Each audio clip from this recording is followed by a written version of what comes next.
ॐ वाङ्मे मनसि प्रतिष्ठिता मनो मे वाचि प्रतिष्ठितम्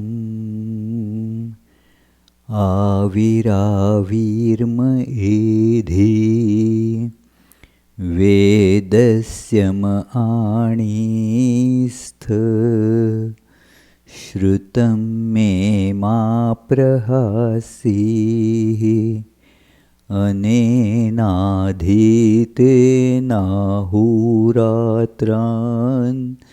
सन्दधामि ऋतं वदिष्यामि सत्यं वदिष्यामि तन्माम् अवतु तद्वक्तारमवतु अवतु माम् अवतु वक्तारमवतु वक्तारम्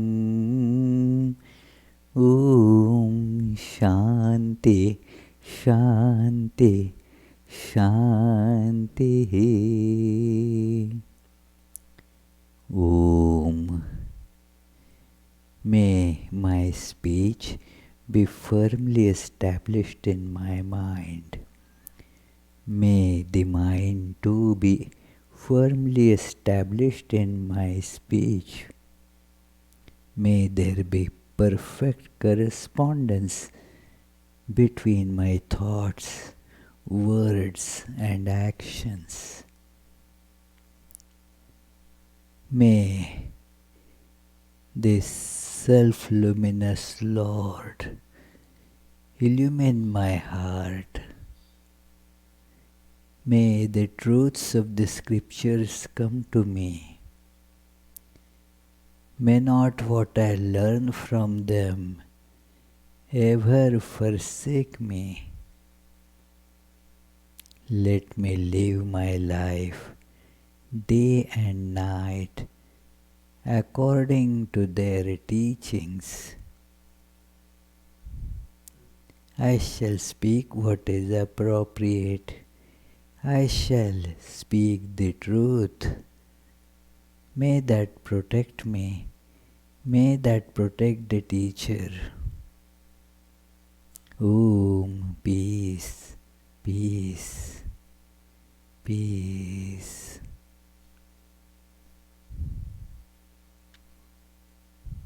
Let us feel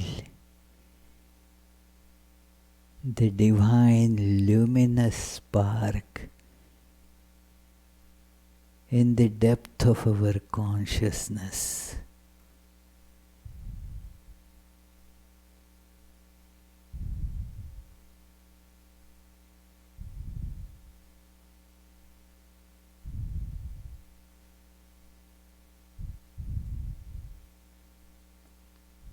That is the unchanging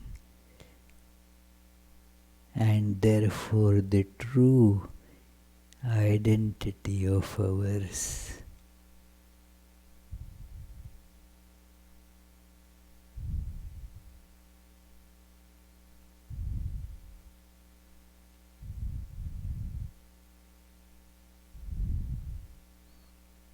That is described as the source of all bliss, love, and peace, and therefore the goal of life.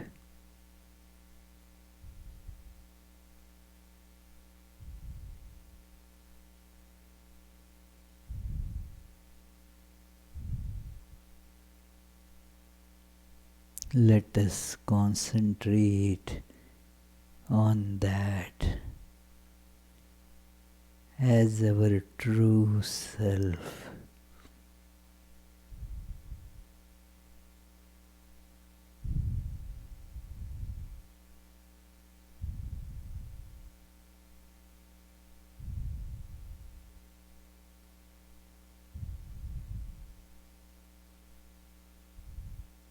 Let me feel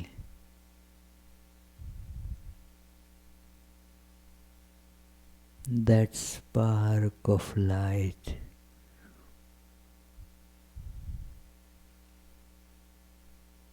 is removing all the darkness of ignorance.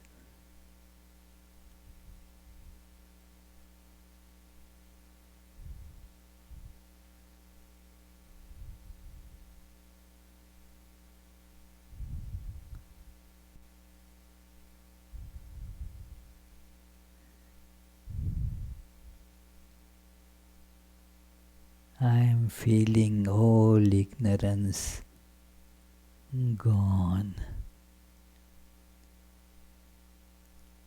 and gone with it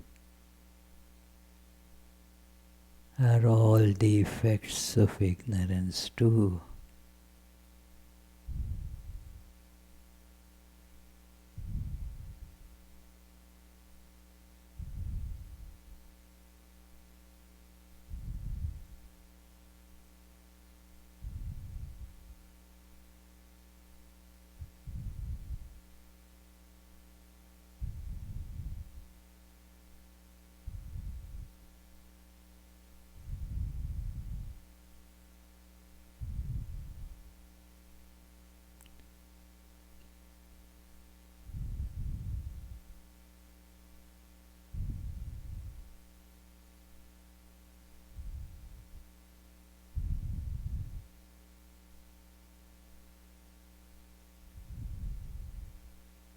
The awareness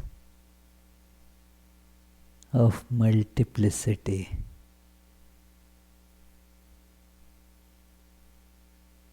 is illumined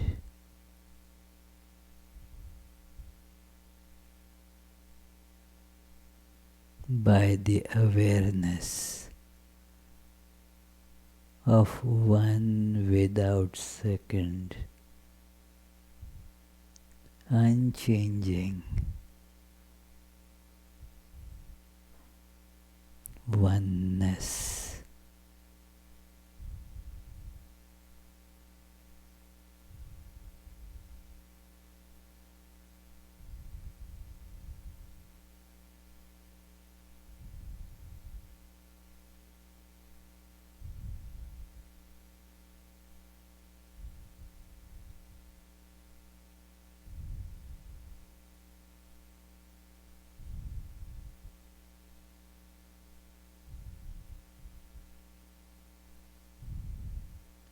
Everything is enveloped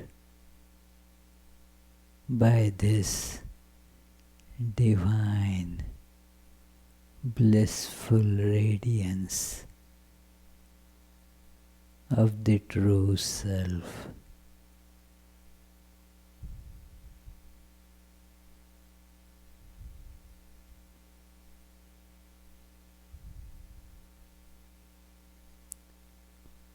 Om, peace, peace, peace.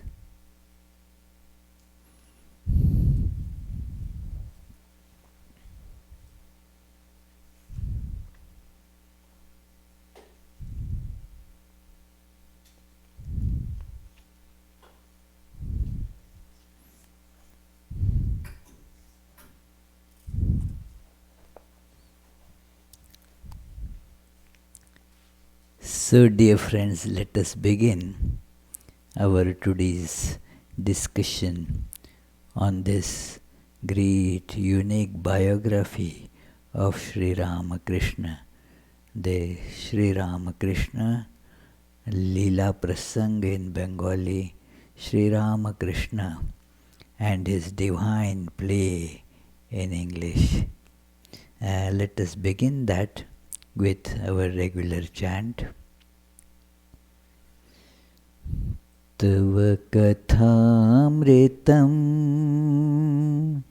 tapta jeevanam kavibhiriditam kalmashvapaham श्रवणमङ्गलं श्रीमदाततं भुवि गृह्णन्ति ते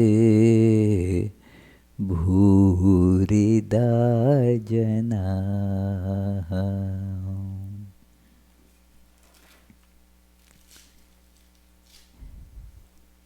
We have been studying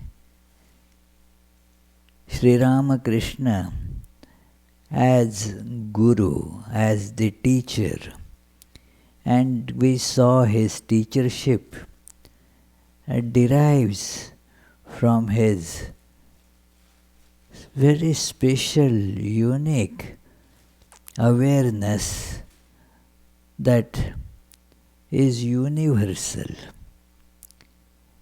That is what is called here as the Bhava Mukha. Sri Ramakrishna himself said about it, Bhava Mukha. And today, as we begin the new chapter, let us think a little bit about it.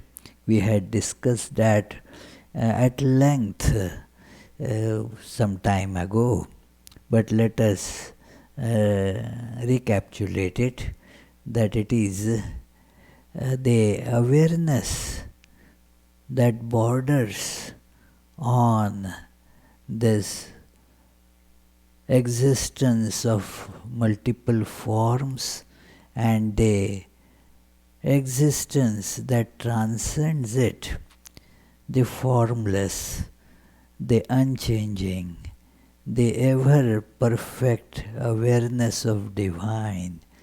And that very awareness, that very one reality manifesting as this multiplicity which keeps on shifting and changing, that which is changeless through the inscrutable power that gets called by the word Maya, appears in so many different forms. And these forms keep on shifting and changing. Normally, we are given to be conscious only of this multiplicity and the changes. And that is the cause of our suffering and looking for the fulfillment. That is why all of us have desires. Desires, whatever they may be, are the expressions of imperfection. I lack something, that is the meaning of desire. I want something, I need something. And that is how it's the nature of desire, like that. But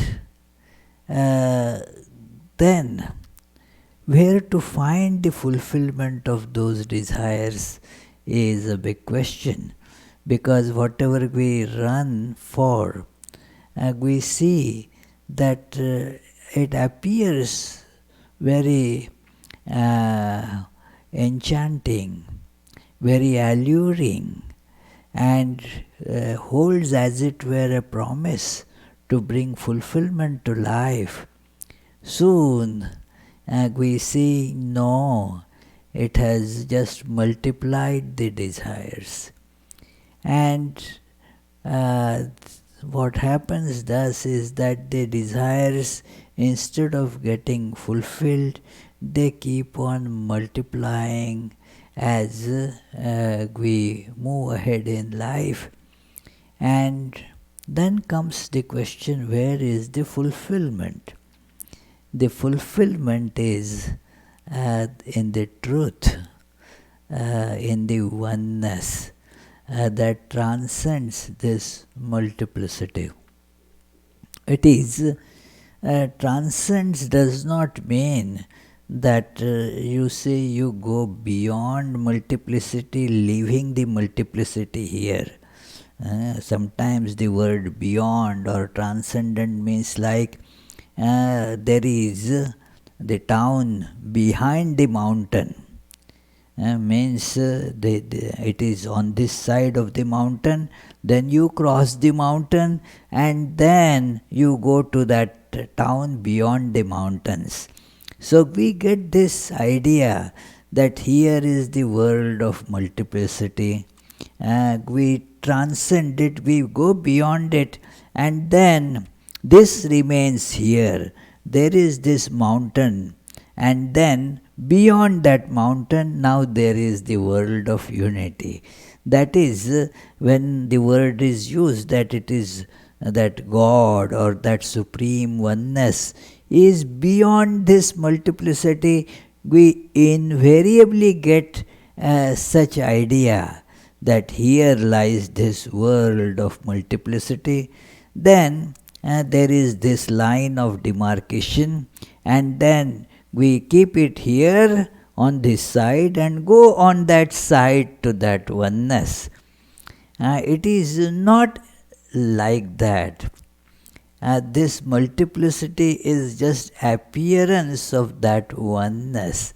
There have been many examples given to illustrate it, to make it understandable to us. And for example, a very famously given example in Vedanta, that there is this snake appears there, but it is actually a rope because of lack of light and because of the snake in our mind. When there is actually just a rope, we feel the apprehension there is a snake.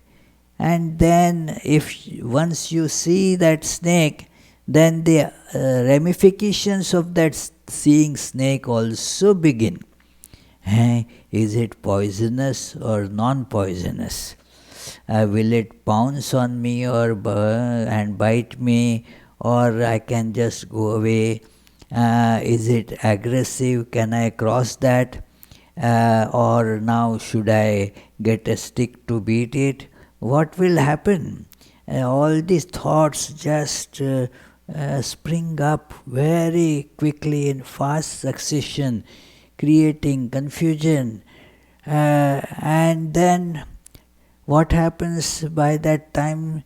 There is somebody else coming from the other side, and then can see clearly, because there is the light from that side, that it is a rope lying there that has been appearing as a snake.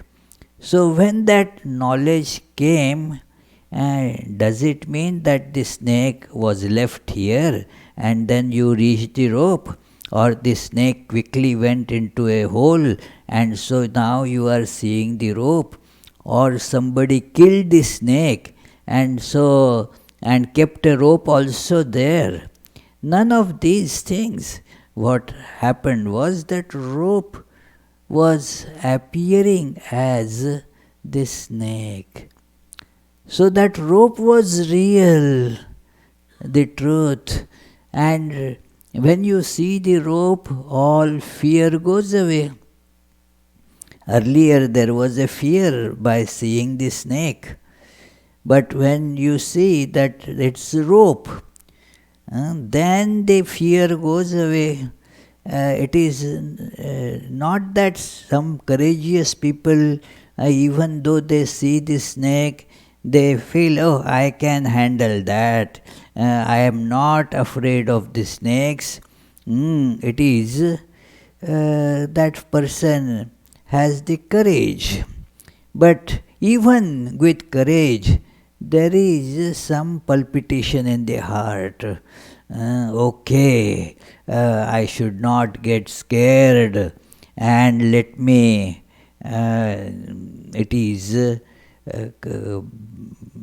build some courage in the heart. Let me girdle up my loins to just go beyond that snake. But that is not really fearlessness compared to the fearlessness that even an ordinary person will see. A a person who gets scared very quickly, gets chickened out by even the slightest, the thought of a snake.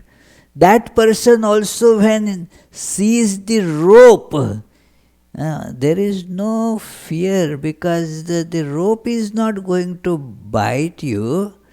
So, that is how when you see that God, all fear, all doubts go away.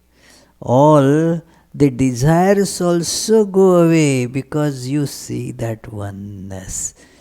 Sri Ramakrishna was established in that awareness of one, and yet was also able to see that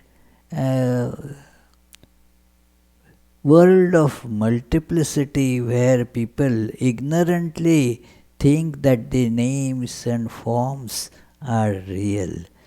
So that is how he could see that all these different forms and the names corresponding to those forms, they are just appearing from that one reality and continuously changing. So he could see the both sides. There was no confusion. Just to stretch the analogy of rope and snake a little further, one who knows that rope, because of its that appearance, like a line, and the twist around and whatnot, that very rope has the potential to appear like a snake. That rope and its appearance as snake are not thus contradictory. The rope is there as the truth, the snake is the appearance that comes and goes. So, this world is an appearance of that very reality. And the source is that one reality which by its very nature is blissful. That is why we keep on looking for bliss in this world. And we also keep on looking for oneness. It is in this world somehow or other, and one should ask this question, that the oneness brings us happiness. The object of happiness, like a cookie, for example, that says Sangeeta is seeing the cookie. That is not happiness. But when cookie and Sangeeta become one, then she says, hey, now I am happy. In all respects, you will see that the nature of our pleasures, happiness, they rest in oneness. Because the oneness is the source of it. So therefore, that oneness, which in short gets called God, the God, that oneness appears as snake, controls the existence of snake. So it is creator, controller, and destroyer also of that snake. And that is the source of all happiness and fearlessness. And therefore, Sri Ramakrishna would say all the time that God realization is the goal of human life. So, he always had this double awareness, aware of the one reality and also aware of this multiplicity. And thus he was the supreme teacher of mankind. having both these worlds open to him. It is normally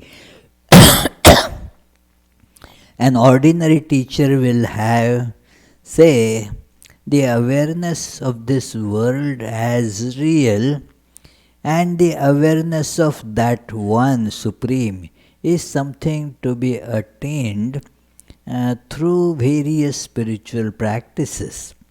And that teacher, although can give some instructions, etc., will not be able to actually guide a person depending on the specific qualities, specific requirements, specific nature of ignorance that the person is dwelling in. To guide that person out of this is the job of what is called divine incarnation.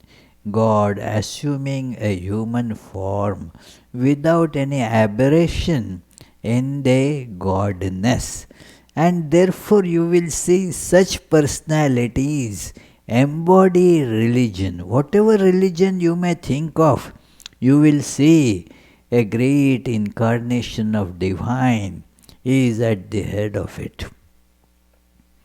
Like you see the Rama or Krishna or some great sages that were born before with this knowledge and that they were born with this knowledge. And then you read about Jesus, Buddha, Moses, you read about Muhammad. These are all the great prophets. That Chaitanya Mahaprabhu, Shankaracharya, they were in constant communion with the divine on one hand and the appearance of this world on the other hand. Like somebody who is looking at the waves on the ocean is aware of the oneness of the ocean, and then the apparent multiplicity of the waves. Both these things are very clearly understood by that person. Our problem is we consider the waves to be real. Like our physical bodies, they are like waves. That they rise, they grow, and then they fall back into that ocean of oneness. But we consider them to be real, our body and all other bodies, and fight over them, run after each other, and so forth. And that becomes the life. You become a big wave compared to some other smaller waves. You swallow them and you think that, hey, that is, I have achieved so much in life. I have become now a big wave. Look at those little ones. Compared to them, see how great I am. Now, all that just is a very temporary illusion, and therefore never leads to real satisfaction. So it is when this awareness comes that my true nature is that one ocean from which I arise, in which I am, and in which I go back. So therefore, when one can see that, and that gets seen by the teachership of such great teachers. Their teachership alone is capable of teaching mankind. Nobody else can actually become teacher. Sri Ramakrishna preeminently had this this teachership always with him. because this was the awareness that he is born with. The incarnations of God are not just saints.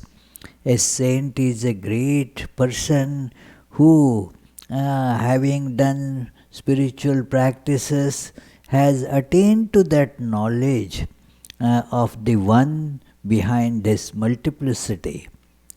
But a saint is not same as incarnation of God, who has just, without any aberration, without any change in his knowledge of oneness, has assumed a human form. So that is why it is the Brahman in a human form, with the full knowledge of one's being Brahman.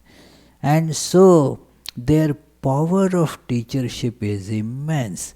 They can see what is going on not only in the outer behavior of people but within the minds. Sri Ramakrishna can see us very clearly, that what is going on in our minds. Everything is rising actually in that being, because that being sees that I am the one. This is the one, like in Bhagavad Gita, you can see these expressions so powerfully, where Lord Krishna identifies himself with that one and says, look, all these are my manifestations. That verse is quoted in the beginning of this volume. Ye chaiva satvika bhava rajasas tamasascha ye matveti tam matta eveti tan vidhi natu aham teshu te mai. It is a verse in the 7th chapter of Bhagavad Gita. And this is how from that one existence, Krishna or Jesus or Ramakrishna, whatever name you give, from that one existence, all these existences, they come up. Lord Krishna says that all this, Satvika, Rajasika, Tamasika, whatever the apparent these names and forms are coming, they are in me. From me they arise, in me they rest, in me they go back. I am in all of them. So, I am in all of them, but I am confined in none of them. So, this is how the incarnation of God is seeing. So, Sri Ramakrishna has many times mentioned that I can see the minds of all as if they have been kept in a transparent, clear glass case. Things kept in the glass case, So, similarly, whatever is going on in one's mind, see, a person doesn't understand what is going on in one's own mind, let alone others' minds. Although they say that, I know that person very well, I understand what is going on in that person's mind. Forget it. Do we even know what is going on in our own minds? No. We think that we know. No, not clearly. There are so many different layers of the function of mind. We see something, a wave that is coming on the surface, that's all. It is most of our mind is at the subconscious level, appears as behavior in our life, but we don't know what things are there in our mind. Sri Ramakrishna is very clearly aware of that. and is therefore able to guide a person uh, very clearly.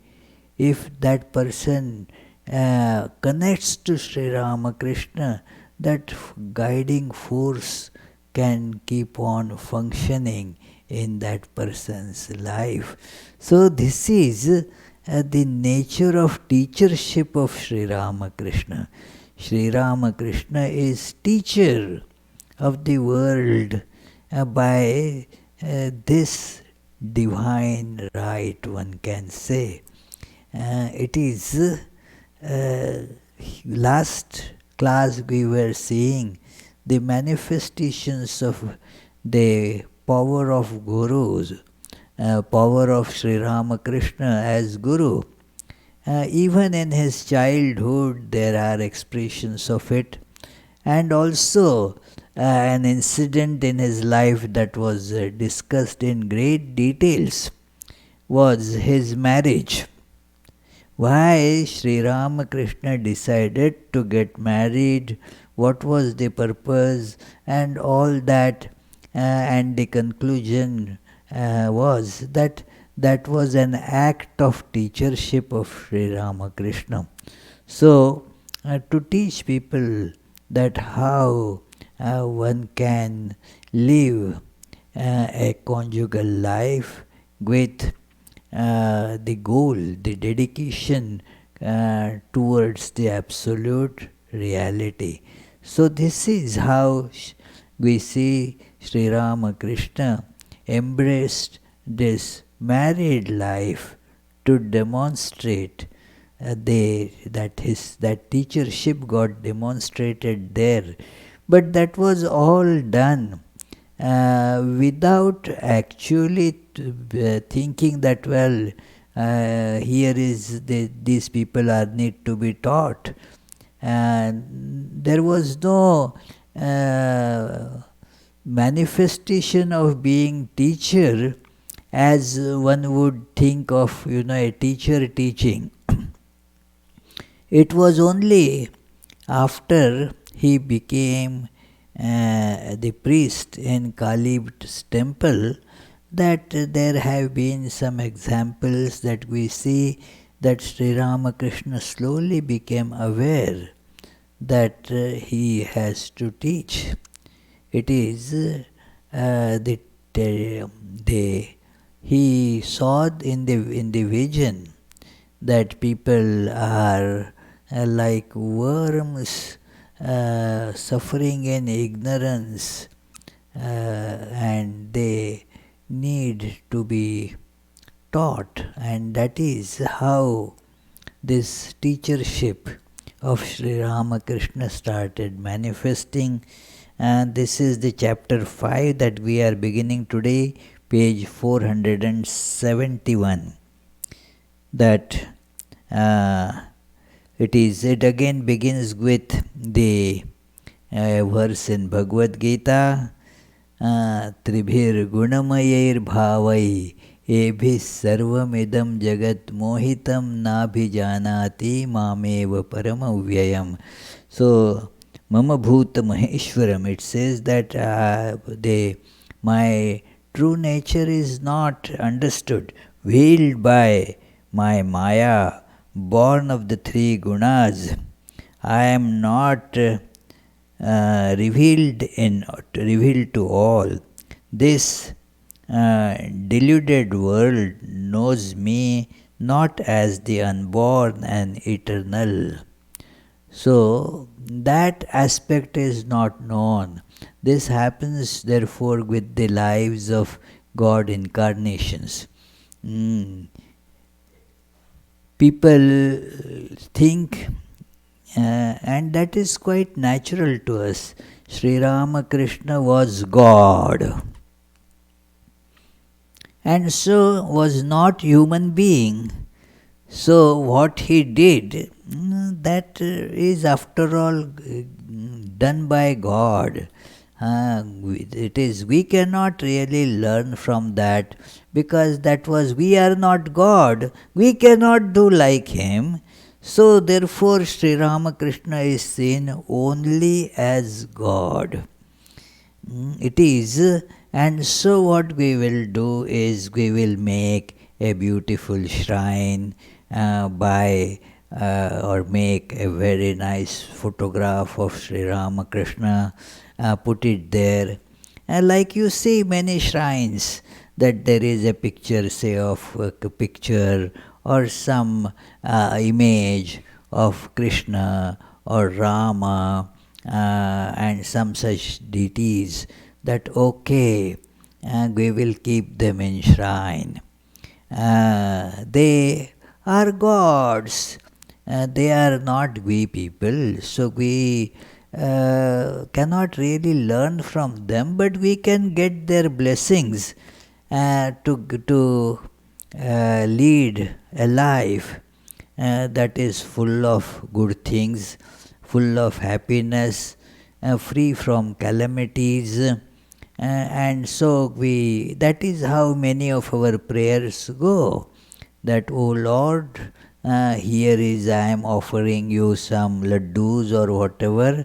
Here is a flower that I am offering to you, and all that. And we think that, well, that is why after this the God should give us what? A life of wealth around me, the pleasures that I seek. God should keep me always in good health, not just me and my family members. They should be good, they should be in good health, and that's about it. We do not think that we have to really learn from their lives. And we see that in the lives of Krishna, and that God appears as man.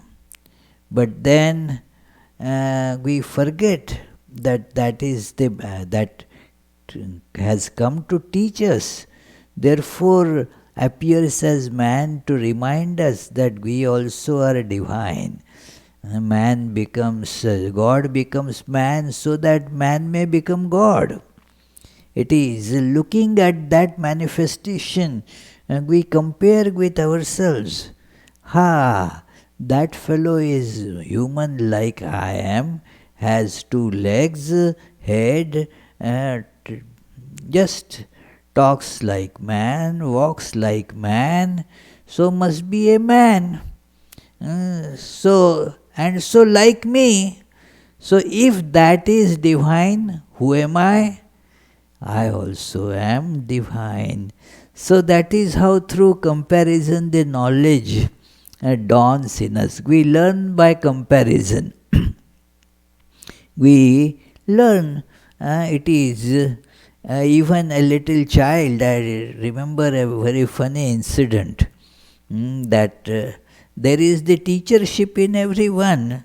So I had gone to one devotee's home in Philadelphia, and then there was a little girl. Many of you might have seen her. She sometimes comes with her parents. And now she has a little other sister also. So and then we all were having, many others were there with Vishwanath. Were you there at that time in our trip? No. And I think you were not there. So it is, so a nice hot soup was made by the mother of that girl. Then we all sat to have it. It was boiling hot. And then this little girl sitting by my side, that she was afraid that I will burn my mouth, my tongue, by putting the hot soup in my mouth like that. And before I could pick up actually this soup and was bringing to my mouth, towards my mouth, she said, "It's hot. It's very hot. Don't take it like that. Watch me." And then she took. So watch me. The idea is watch me, so that watching me, now you learn how to do it right. So she must have been taught by her mom or dad, somebody, watch me, how this is hot, how do you take hot food. So that is how she was trying to teach me. What I mean is, here we watch, that word, watchword is the watch, that look. And then looking at that, you learn. So by looking at the lives of these great incarnations of God, we manage to learn. But the problem is, we just keep them in the shrine, and we may spend $1,000 for getting a very nice shrine plated with gold and all that, and then put the image of God there, and then tell God, okay, we have prayed to you, we have offered some food to you. Now what can we offer? We get it all from God, but we feel big about ourselves. I offered this so much of gulab jamun to God. Now what gulab jamun that God gives you, and you offer a part of that. But we feel a lot of pride about that. And our that demand list is pretty big. That okay, let me win this lottery, let me have this, let my these children have all this and this and this. And yeah, okay, so it is like that. What happens thereby is, we completely lose the benefit of teachership from them.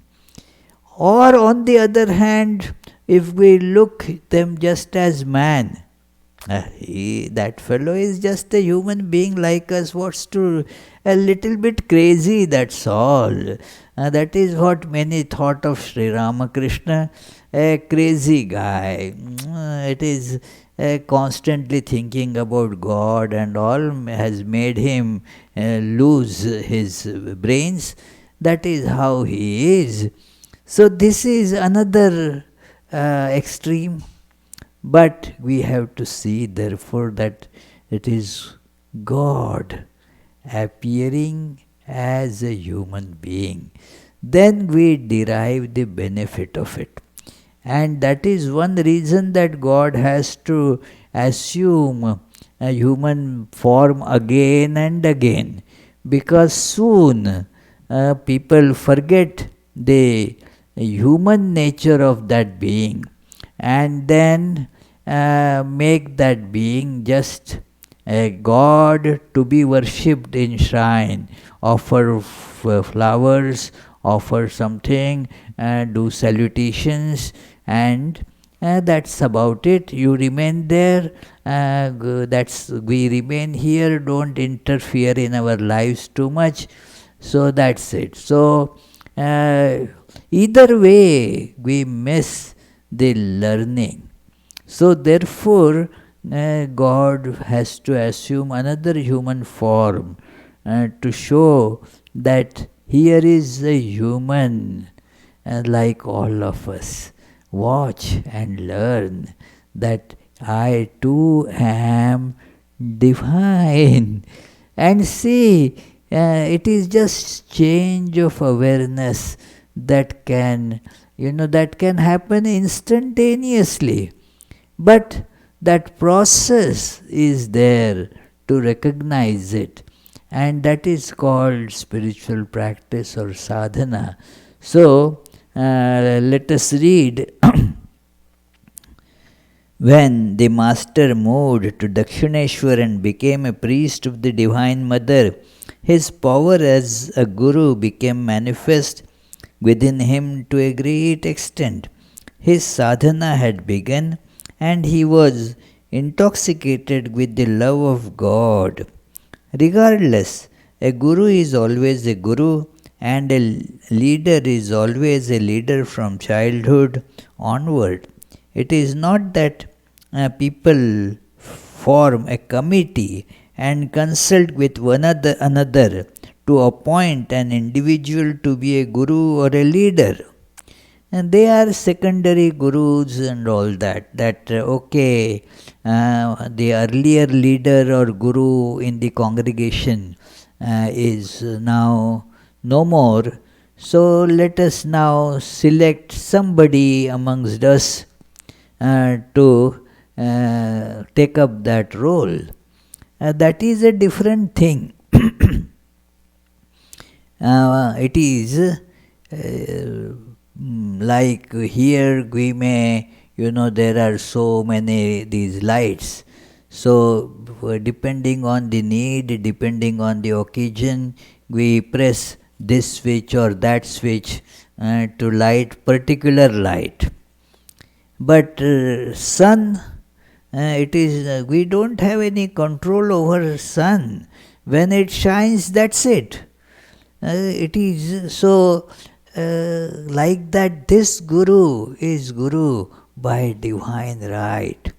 Whether and you cannot see the sun in the light of a candle. You don't hold candle to see whether the sun is there or not. It is exactly like that. These are the gurus, the incarnation of God. That is the guruhood, and that is there throughout the life. So Sri Ramakrishna himself has mentioned, and we read about it, that he says no action pointing to his own body, no action here is done except for the purpose of teaching others or for others.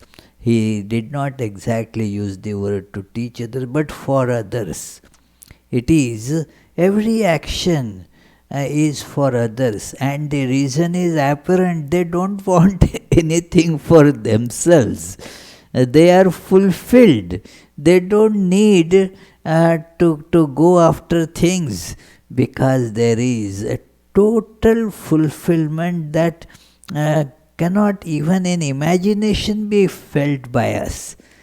That fulfillment is there. It is impossible to have a desire for anything in life. So that being is doing only for the sake of others, to impart that benefit to others. That is the only purpose for which all actions get performed. So it is told here that and you see in the if you look at the lives of the past incarnations, that they changed the system. Ordinary human beings do not have that power.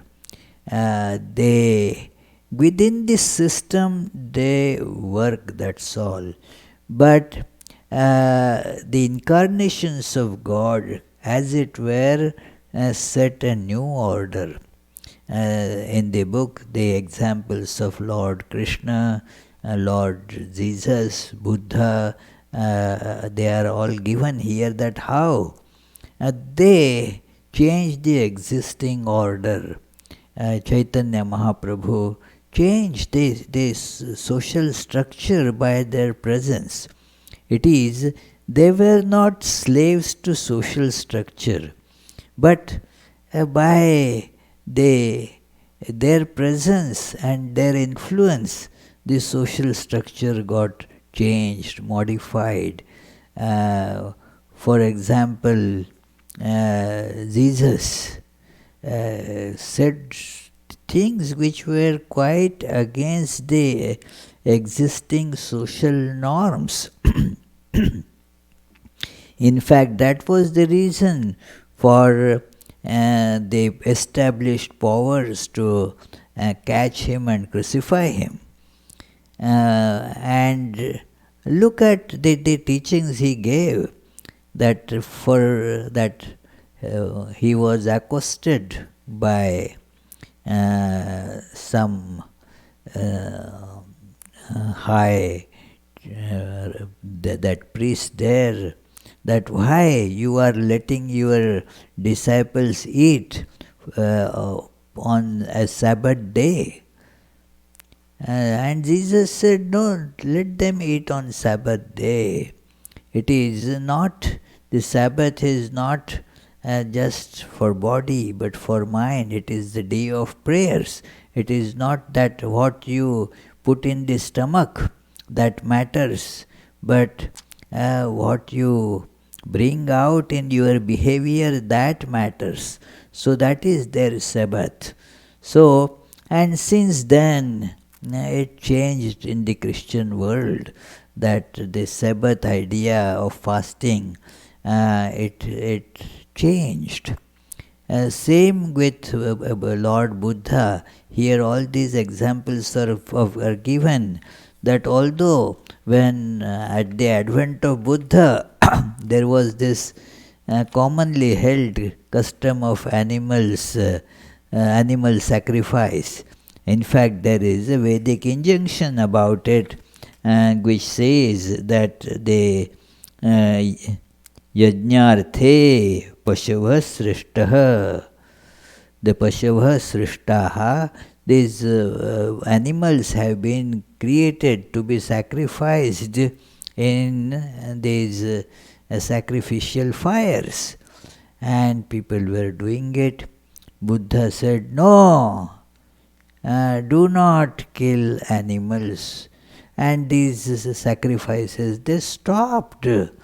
Now they have this power and people have to listen to them.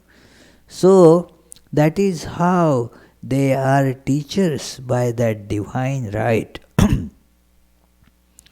And he continues quoting Bhagavad Gita and other the other sources, and we have already mentioned in the chapter 3, the third volume, 3 to 15, this phenomena, the selfish I of the great teacher of the world is completely eradicated forever, and in its place the cosmic I manifests itself, impregnated with ideas. The nature of this I is to seek the good of all. When flowers bloom, bees come of their own accord to gather honey, even though the flowers do not invite them. No invitation is sent by the flowers. Oh, okay, all bees, please come on. Just send me an RSVP. No, the blossoming of the flower means the bees would come. So such a person's exuberance of knowledge automatically, that life itself brings the seekers to them. It will be interesting to see how people started coming to Sri Ramakrishna. People go to somebody who has a name as the wealthiest person, so to seek gifts or donations or help, monetary help, they go to such person. Quite natural. What did Sri Ramakrishna have any money? No money. Why should people go to him? Does he have any special education? No, just illiterate. Almost. So, people wouldn't go for him for that purpose. He didn't have any prestigious political or social office in his name. Why should people go to such a person?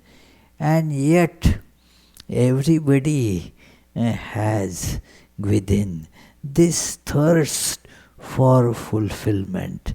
And thus, because of that, we all start going to that. So we shall continue the discussion about this cosmic eye, the eye that is cosmic in nature, and all that. In our next class, next Tuesday, we will try to discuss that.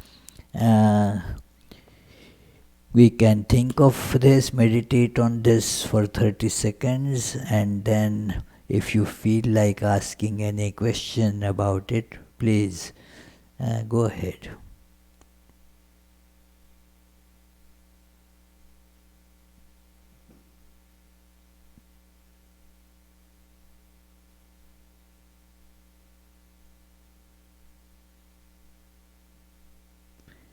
Yes, please. Yes, Charlie. From what you read, Moses at first didn't think he was capable of acting on God's behalf. And Mohammed, when he was in the cave, at first he didn't even know what was going on when he was getting messages. Yeah. And Sri Ramakrishna, you say he knew his own mind. He actually was worried that he was going insane. So how can, until Bharati Brahmani told him that he wasn't. So how can you say these people knew all along?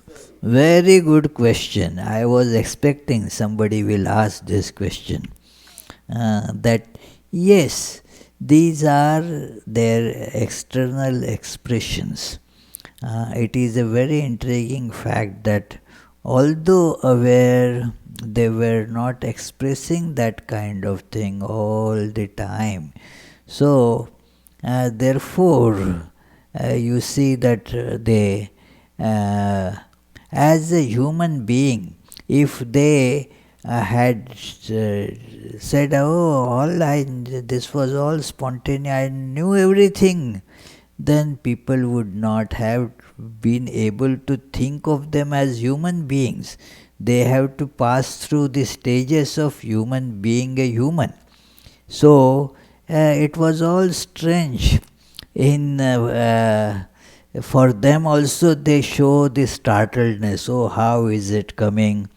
It is very much like in a stage show that it is described in Tulsi Ramayana and many other works also, that how it is the Rama, the Lord, is acting like a human being, and the stage show is going on. Valmiki has written the script.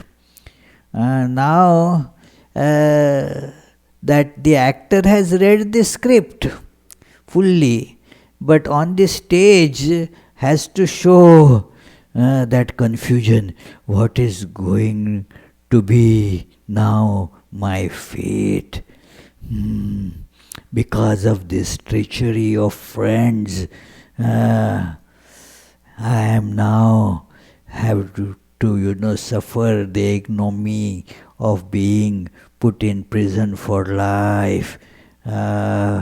Where is the justice in the Lord's world and all that?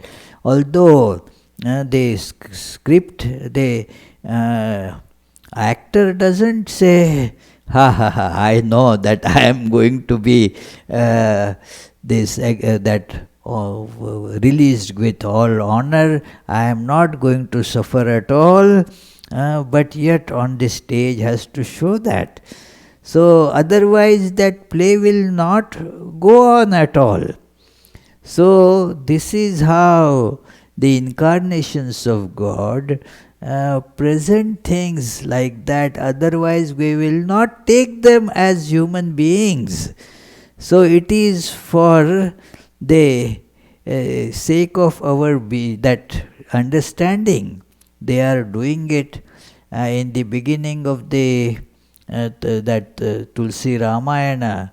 They tell the famous story that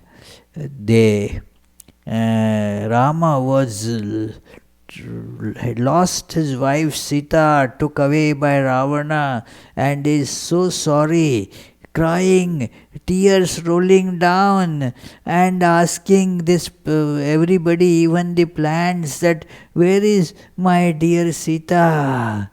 Where has she gone?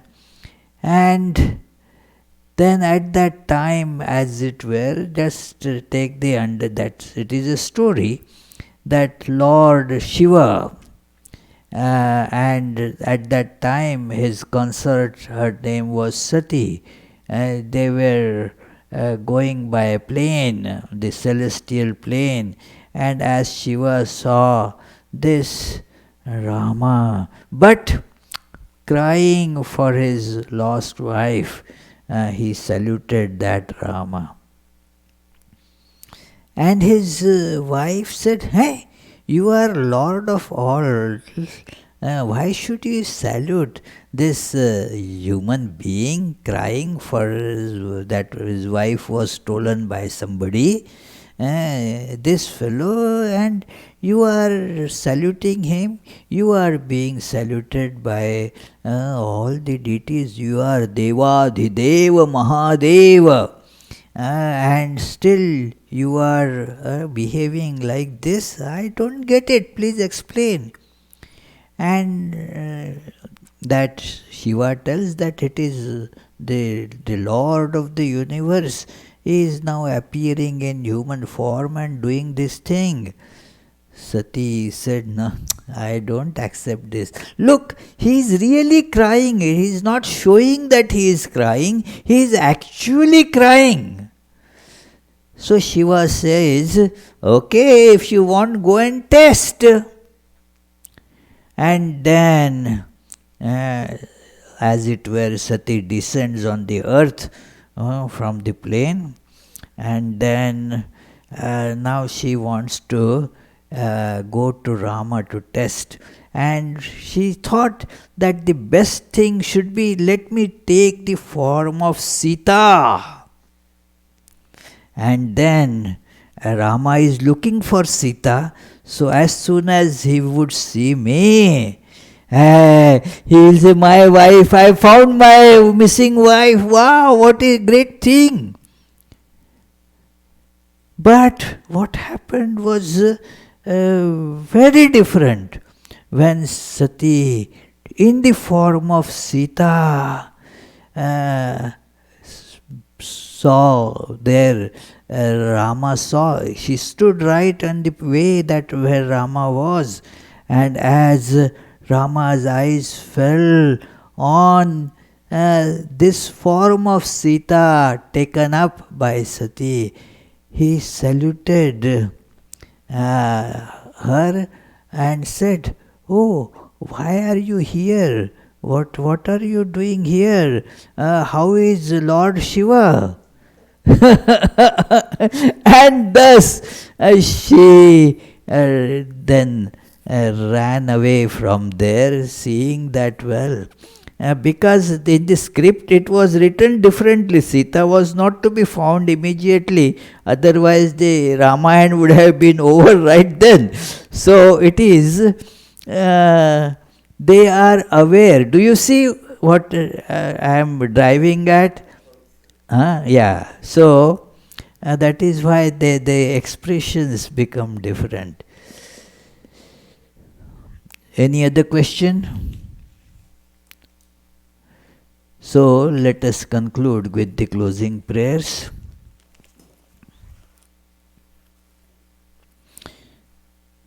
May the Divine, who is Father in heaven of the Christians, Holy One of the Jewish faith, Allah of the Muslims, Buddha of the Buddhists, Tao of the Taoists, Great Spirit of the Native Americans, Ahura Mazda of the Zoroastrians, and Brahman of the Hindus, lead us from the unreal to the real, from darkness to light, from death to immortality. May the all-loving being manifest himself unto us and grant us abiding understanding and all-consuming divine love. Peace, peace, peace be unto all.